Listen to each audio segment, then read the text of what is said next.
We provide you the platform to turn your dreams into reality. Give wings to your aspirations with KR Mangalam University. सीमा सुरक्षा बल के अग्रिम मोर्चा। हम इस वक्त उस पोस्ट पर है जिसे फॉरवर्ड ऑपरेशन पोस्ट कहा जाता है। ये वही जगह है जहां से ऑपरेशन जिब्राल्टर यानी 1965 की जंग की शुरुआत हुई थी। अगर पाकिस्तान अखनूर को ड्रैगर मारता है यानी एक चाकू, तो चाकू की नोक के ऊपर हम मौजूद हैं। और कैसा है भूगोल को दरअसल हम लाइट के जरिए दिखाएंगे। मैं चाहूँगा कि अंतर्राष्ट्रीय सीमा की तरफ मेरे कैमरा सहयोगी फेस करे और यहाँ पर आपको नज़र आएगा लाइटिंग। जिस लाइटिंग के ज़रिए आपको समझ में आ जाएगा कि तीन तरफ हिंदुस्तान है और एक तरफ पाकिस्तान। यहाँ से शुरुआत कीजिए। पूरी जो लाइट है जो न्यूज़ नेशन की स्क्रीन पर नज़र आ रही है ये भारत है। बीच में जहाँ लाइट नहीं है, दरअसल जहाँ लाइट नहीं है वो पाकिस्तान है और वहाँ पर आपको सफ़ेद रंग के वो स्पॉट्स भी नज़र आ जाएंगे जिसे हम बॉर्डर पिलर के नाम से जानते हैं। यानी वही बॉर्डर पिलर है जहाँ से पाकिस्तान की शुरुआत हो जाती है। लेकिन देखिए कि पाकिस्तान का कोई भी रेंजर, पाकिस्तान का कोई भी आर्मी पर्सनल यहाँ पर मौजूद नहीं है। तो खौफ ऑपरेशन सिंदूर के बीच जाने के बाद भी नज़र आता है, सब तो बाद भी। और दूसरी तरफ भी जहाँ पर आपको लाइटिंग नज़र आ रही है यहाँ भी हिंदुस्तान है। यानी तीन तरफ हिंदुस्तान और तीन तरफ हिंदुस्तान के बीच में पाकिस्तान के नोक। और यही सही 65 की जंग की शुरुआत हुई थी। और इस नोक की रक्षा कैसे की जाती है? वो की जाती है एंटी मटेरियल गन की। इसके ज़रिए, क्योंकि इसकी रेंज की बात करें 2 किलोमीटर है, एंटी मटेरियल यानी इसे मैटर को भी चीर सकती है, फाड़ सकती है। इसे बंकर बस्टर कहा जाए तो ज़्यादा बेहतर होगा।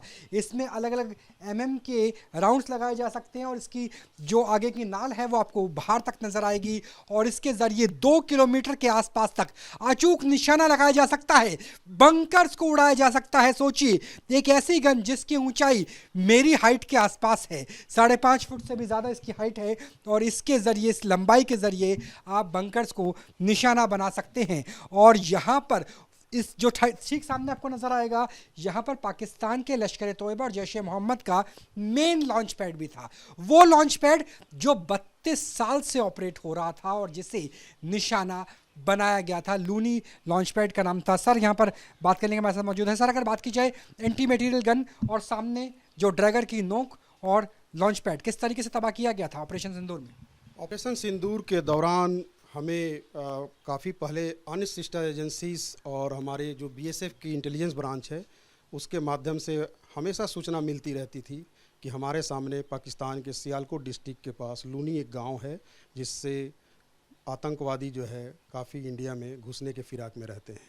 और ये इंटेलिजेंस हमें न केवल बीएसएफ से बल्कि आईबी, रॉ और अदर एसमैक और मैक से भी मिलते रहते हैं। ऑपरेशन सिंदूर के दौरान हम यहाँ पे तैनात थे और उस लूनी लॉन्चिंग पैड को हमारे जो एरिया वेपन है उसके ज़रिए हमने मोटार से फायर करके उसको लॉन्चिंग पैड को तबाह कर दिया, जिसका अगले दिन वहाँ से हमें सूचना भी मिली और नेशनल टीवी पे या विभिन्न समाचार पत्रों के माध्यम से ये भी अवगत हुआ कि वो लॉन्चिंग पैड जो आतंकवादियों का है वो तबाह हो चुका है। रंजन सर, वो तो आपकी मुस्कान बता रही है कि तबाह हो चुका है। हालांकि देखिए कफन को गिनना फौजियों का काम नहीं, सेना का काम नहीं, लेकिन फिर भी अंदाजन कितना नुकसान हुआ होगा, कितने आतंकियों को ढेर किया गया होगा।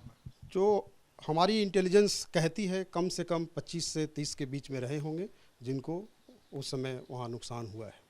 तो 25 से 30 आतंकवादियों को निशाना बनाया गया लूनी लॉन्च पैड को, जो 32 साल से भारतीय सशस्त्र बलों को, इंडियन आर्मी से लेकर बीएसएफ तक परेशान किए हुए था। और उस लॉन्च पैड को यहीं से ही उड़ाया गया था। और इस वक्त हम बिल्कुल अंतर्राष्ट्रीय बॉर्डर पर ही मौजूद हैं। हालांकि सुरक्षा कारणों से हम आपको इस बीओपी की लोकेशन और नाम नहीं बता सकते, क्योंकि कई बार पाकिस्तान के पास भी वेपन लोकेटर रेडार्स होते हैं जिसके ज़रिए वो निशाना बना सकते हैं। लेकिन लॉन्च पैड को तबाह किया गया 81 मोटार के हमले के ज़रिए और इस तरह की गन्स के ज़रिए। जो सामने मौजूद बंकर्स हैं उन्हें भी तबाह और बर्बाद करने की क्षमता सीमा सुरक्षा बल के पास मौजूद है। तो ये है मां भारती के वो उपकरण, हथियार और हथियार के साथ जवान जिसके जरिए पाकिस्तान को धूल चटाई गई थी ऑपरेशन सिंदूर में। और वही वजह है कि पाकिस्तान कभी अंकल सैम यानी डोनाल्ड ट्रंप के पास फ़ोन करते हैं और कभी भारत के सेना के अधिकारियों के पास कि बहुत हो गया, माफ़ी दे दो। बाप तो हिंदुस्तानी ही है, बाप से माफ़ी मांगने में क्या गुरेज, क्या परहेज। न्यूज नेशन अब व्हाट्सएप पर खबरों के ताजा अपडेट के लिए न्यूज नेशन के इस क्यूआर कोड को स्कैन करें।